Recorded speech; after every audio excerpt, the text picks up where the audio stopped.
इस वीडियो के थ्रू हम आगे कंटिन्यू करेंगे अपना टैक्सेशन का लेक्चर।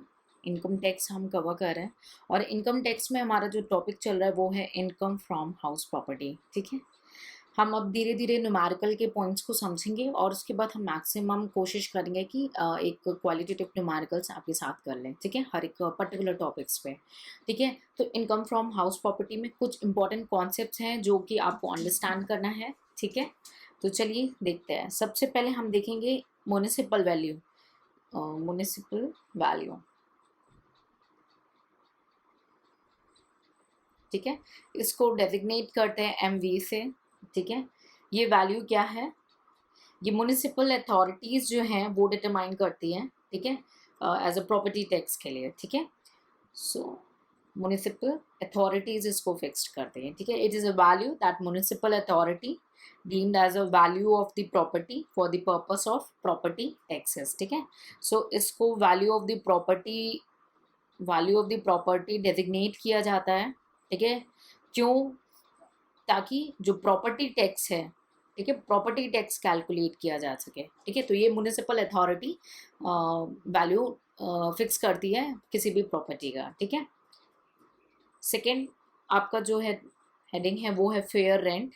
यहाँ पे बस कुछ कॉन्सेप्ट इस वीडियो के थ्रू डिस्कस करेंगे जो कि आपके न्यूमेरिकल में जाके वैल्यू करेगा। ठीक है, फेयर रेंट क्या होता है? फेयर रेंट यानी नाम से आपको क्लियर लग रहा है जो फेयर हो। ठीक है, तो जो बगल वाली प्रॉपर्टी का रेंट होगा उसके सिमिलर, यानी सिमिलर प्रॉपर्टी। ठीक है, सो it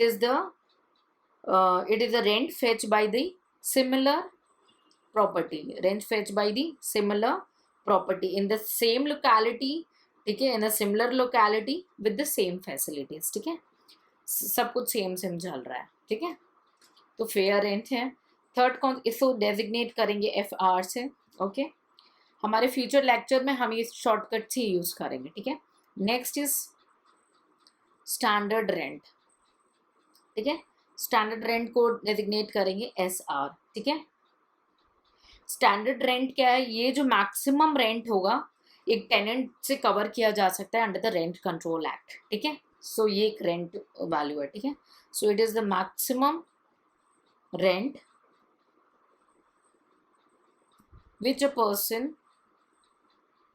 can cover from tenant। ठीक है, under the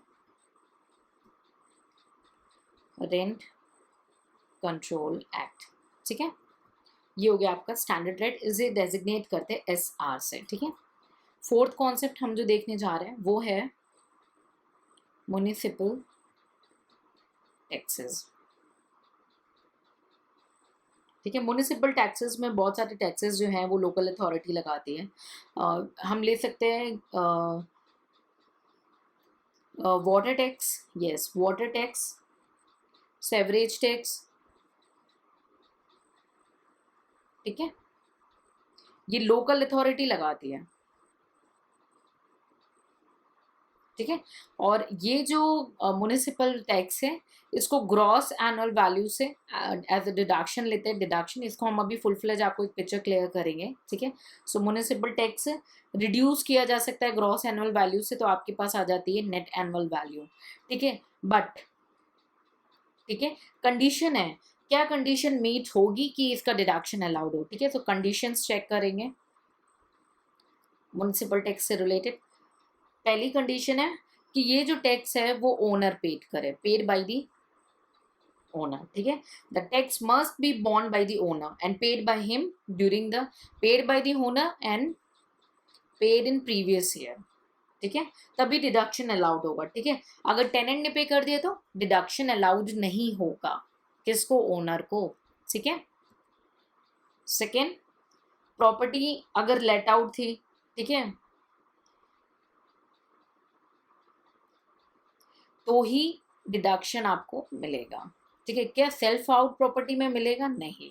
late out property, और हम कह सकते हैं deem to be let out property पे डिडक्शन मिलेगा। ठीक है, deem to be let out means कि ये माना जाता है कि ये प्रॉपर्टी लेट आउट है। इसकी डिफिनीशन आपको शेयर कर दी गई है। ठीक है, और जिस स्टूडेंट को इसकी डिफिनीशन रिसीव नहीं हुई है वो टीम को अप्रोच करेंगे। ठीक है, तो लेट आउट प्रॉपर्टी या deem to be let out property पे ही डिडक्शन मिलता है म्युनिसिपल टैक्स का, सेल्फ ऑक्यूपाइड प्रॉपर्टी पे नहीं मिलता है, ठीक है। और कब मिलता है? ईयर ऑफ द पेमेंट में ही डिडक्शन मिलेगा, यानी प्रीवियस ईयर, ठीक है, यानी प्रीवियस ईयर। तो अगर प्रीवियस ईयर है और पे अभी करंट ईयर में किया है, ठीक है, तो जिस ईयर में पेमेंट करेंगे, जिस ईयर में पेमेंट करेंगे, सपोज करो ड्यू हो गया था पिछले साल, आप नहीं पेमेंट कर पाए किसी भी रीजन से, आप अभी पेमेंट करो तो आपको पेमेंट बेसिस पे डिडक्शन मिलेगा, तब वहां पे प्रीवियस ईयर वाला कॉन्सेप्ट नहीं आएगा, ठीक है। So it's allowed only on the payment basis, ठीक है।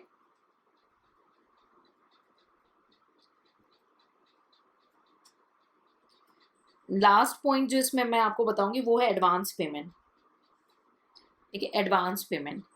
तो एडवांस पेमेंट में क्या डिडक्शन अलाउड होता है? नहीं, नो डिडक्शन। एडवांस पेमेंट के बेसिस पे डिडक्शन अलाउड नहीं होता है, बट हाँ, जिस ईयर में ये ड्यू होगा उस ईयर में डिडक्शन अलाउड होगा, ठीक है। एडवांस पेमेंट के केस में डिडक्शन अलाउड नहीं होगा।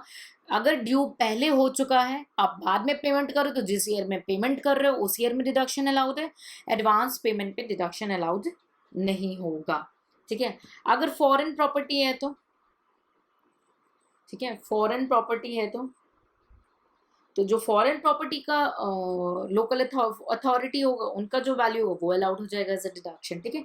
Municipal tax foreign local authority भी लगाती है, ठीक है। सो फॉरेन लोकल अथॉरिटी ने कुछ भी वैल्यू जो फिक्स की होगी फॉरेन प्रॉपर्टी के ऊपर, उसका डिडक्शन अलाउड होगा, ठीक है। तो ये फोर्थ कॉन्सेप्ट है हमारा म्युनिसिपल टैक्स का, ठीक है। फिफ्थ कॉन्सेप्ट हम जो देखने जा रहे हैं वो है स्टैंडर्ड डिडक्शन। स्टैंडर्ड डिडक्शन ये आपका कवर होता है अंडर सेक्शन 24 सब क्लॉज है। पहले थ्योरी अंडरस्टैंड कर लेंगे, बिकॉज थ्योरी भी इक्वली एग्जाम में आती है, और फिर हम न्यूमेरिकल को टेक इन केयर करेंगे, ठीक है। तो स्टैंडर्ड डिडक्शन क्या है? Standard deduction 30% of net annual value allowed है, ठीक है, फ्रॉम हाउस प्रॉपर्टी, ठीक है। और कौन सी प्रॉपर्टी पे अलाउड होगी? लेट आउट पे अलाउड होगी और deem to be let out पे अलाउड होगी, सेल्फ ऑक्यूपाइड पे नहीं अलाउड होगी, ठीक है। स्टैंडर्ड डिडक्शन, ठीक है। अगर स्टैंडर्ड डिडक्शन मिल गया है 30% का नेट एनुअल वैल्यू से, तो कोई अदर एक्सपेंसेस नहीं अलाउड होंगे। यानी कि अगर कोई एक्सपेंस किया है, सपोज कोई इंश्योरेंस पे एक्सपेंस किया है, ठीक है, रिपेयर पे एक्सपेंस किया, कुछ टूट फूट कराया है, आप बोल रहे हो ये सब भी खर्चे का हम डिडक्शन ले, तो वो नहीं अलाउड होगा। ग्राउंड रेंट, ठीक है, उसके बाद कोई कलेक्शन चार्जेस,